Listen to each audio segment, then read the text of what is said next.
Ils étaient une cinquantaine ce matin à faire entendre leurs craintes face au projet de restructuration de la Poste. Le mouvement de grève est national, mais à Nice, des revendications locales se sont ajoutées face à l'accélération de la fermeture des bureaux de poste dans l'arrière-pays. Raphaël Durosel et Séverine Kölman. Non à la privatisation de la Poste, un slogan fort pour la cinquantaine de postiers venus ce matin manifester leur mécontentement. Non au projet de loi adopté en juillet dernier par le Conseil des ministres, faisant de la Poste une société anonyme à capitaux publics. Pour les syndicats, c'est signe entre autres d'une détérioration des conditions de travail et de réduction d'effectifs. On ne peut pas optimiser le service de la Poste étant donné qu'actuellement on n'est pas en privatisation et actuellement pour le seul département des Alpes-Maritimes ils ont fait moins 70 emplois.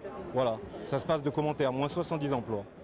Mais la crainte des postiers ne s'arrête pas là. Ils y voient la fermeture des bureaux de poste, notamment dans certains villages de l'arrière-pays comme Plan-du-Var, Levens, Saint-Étienne-de-Tinée ou Isola. Ça va changer tout simplement un accès aux services très limité, ou distant ou inexistant en fonction des vallées. Je veux dire, quand il faut se faire 30 km aller-retour pour trouver un bureau de poste, on se passe malheureusement du service postal. Et nous, on se bat pour que l'ensemble des citoyens puissent avoir accès à ce service postal et qu'il soit de qualité.